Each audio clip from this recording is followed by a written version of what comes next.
trying to build and create a new company. A new company that perhaps unbeknownst to Elon would be just around the corner. So this is an ATM. What we're going to do is transform the traditional banking industry. To transform the traditional banking industry, Elon's new goal. Somewhat of an ambitious goal considering the size of the banking industry, but after selling Zip2 for $300 million, I'd say that his confidence was running sky high and he was ready for a new challenge. After selling Zip2, I wanted to do something more on the internet, and it seemed to me that there hadn't been all that much innovation in the financial sector. In March 1999, only 1 month after selling Zip2, Elon Musk founded X.com, using $10 million of the $22 million received from the sale of his previous company. This website, X.com, was a website that would later become known as the now incredibly popular PayPal. But in the beginning, it was simply an unknown website called X.com, accompanied by a bunch of funding and a dream. The basic goal of X.com was for customers to be able to email money to each other rather than having to deal with everything in cash. And then we had a little feature, which took us about a day.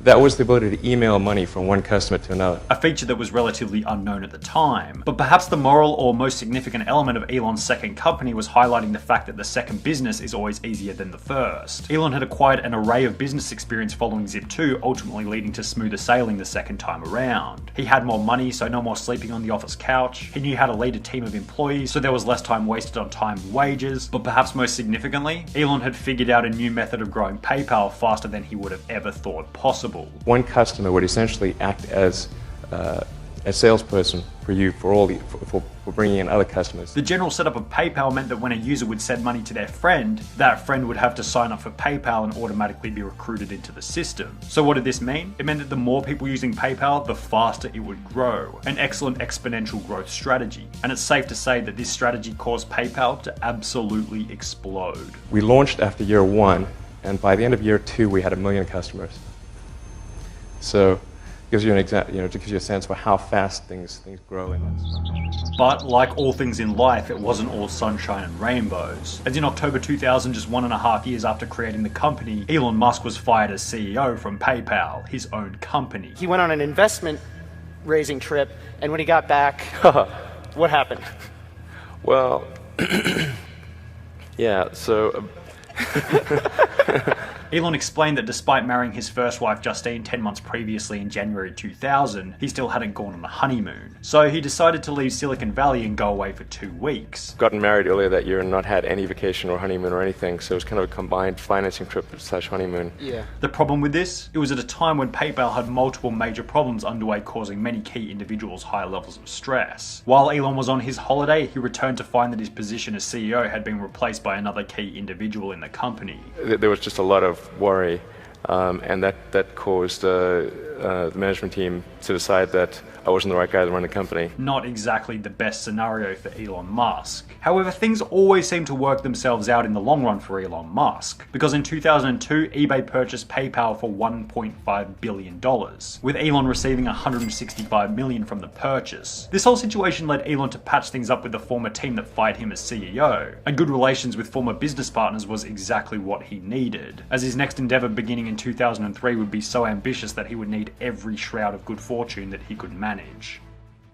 I think global warming is a very serious issue, and it's something that we have to address, and the only way to address that is to come up with a car that doesn't add carbon emissions to the environment, and I think the way to do that is with electric vehicles. 2003, a year where Elon Musk would get involved in the company that he believed would change the course of humanity. A company dedicated to the environment, dedicated to the best customer experience, dedicated to success. But most certainly a company that would have to take a stopover in hell in order to get there. We're of course talking about the now incredibly popular Tesla Motors. Now, a common misconception about Tesla is that Elon Musk actually started it. This isn't true. The company was started by 2 lesser-known engineers who simply had a vision for transport using energy that was better for the environment. In 2003, we decided to start a new company, and we wanted something though this time that actually had a little bit more of a real mission. Now let's cast our mind back a little bit here. Do you remember when we mentioned towards the start that Elon actually moved to Silicon Valley in the first place to work on energy storage technologies for electric cars? The reason I came out to Stanford was actually to work on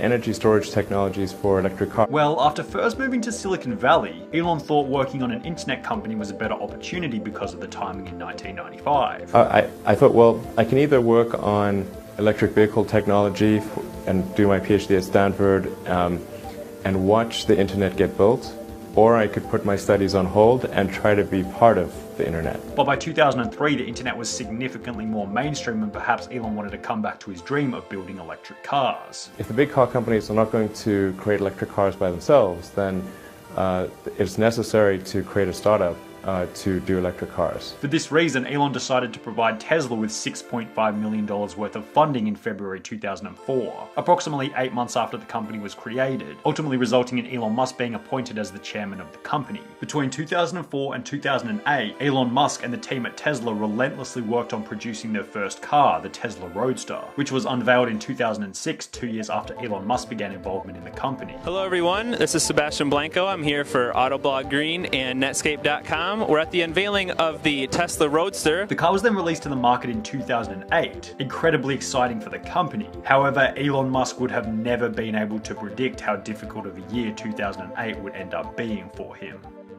2008 is not a good time to be a car company, especially a startup car company, and especially an electric car company. That was like stupidity squared. The global financial crisis, an economic downturn that would end up challenging even the most sophisticated in the business world. And economic downturns generally challenge car companies more than any other company, as when people don't have much money, buying a $100,000 electric car isn't usually at the top of a financial budget. For this reason, just before Christmas of 2008, Tesla was about 2 or 3 days away from bankruptcy. In fact, at the end of 2008, we were only a few days from bankruptcy. Literally 2 days, or 3 days maybe. Tesla, alongside another company created by Elon called SpaceX, which will be discussed later, were both given a success probability of about 10% each. I gave basically both SpaceX and Tesla from the beginning a probability of less than 10% of likely to succeed. With Elon Musk saying that he wouldn't even let his friends invest in the company as he didn't want to lose their money. Then, on top of all this, 2008 would be the same year when Elon Musk's first marriage would come to an end. Justine Musk, Elon Musk's first wife, explained that she felt as though she had become nothing besides a trophy wife, also claiming that Elon would constantly put her down for not doing as well as he did, possibly a problem stemming from their equal social status in university but huge differentiation 10 years later. Following the divorce with Justine, Elon Musk then proposed to British actor Tallulah Riley after dating for only 10 days. Elon proposed really quickly. The idea of being swept off your feet is appealing, and I'd probably have said yes to anyone that seemed half sensible if they proposed after 10 days, just because it's kind of an interesting thing to do. However, by 2013, this relationship had also resulted in divorce. But things weren't all that bad. On the relationship front, Elon appeared to be having serious problems, but by 2013, the business side of things was absolutely booming. With the global financial crisis somewhat of a distant memory and Tesla stock increasing by 450% between the start and end of 2013, things were looking up. So much so that the struggles of Tesla were put on the back burner while one of Elon's more ambitious goals began to become more of a priority. What I really want to try to achieve here is to make Mars seem possible, make it seem as though it's something that we can do in our lifetimes. In September 2016, Elon Musk announced that getting humans to Mars was officially one of his main goals. Well, in the case of SpaceX, I just kept wondering why we were not making progress towards sending people to Mars. Remember we previously mentioned that Elon had a company by the name of SpaceX? Well, SpaceX was founded in 2002 after Elon realized how expensive it was to purchase space travel rockets in an open market, saying that he could make them for about 3% of the price. The fundamental issue is actually the cost of access to space.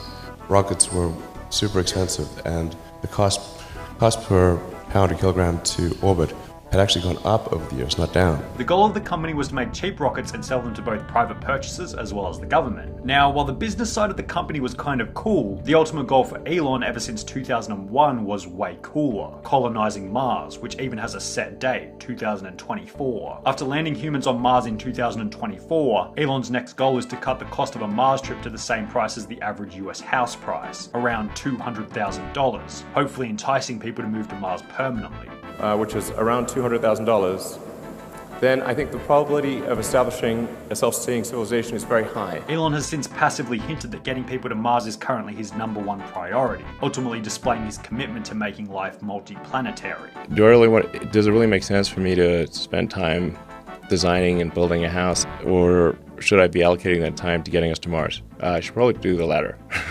So, you know, like what's more important, Mars or a house? I like Mars. Okay.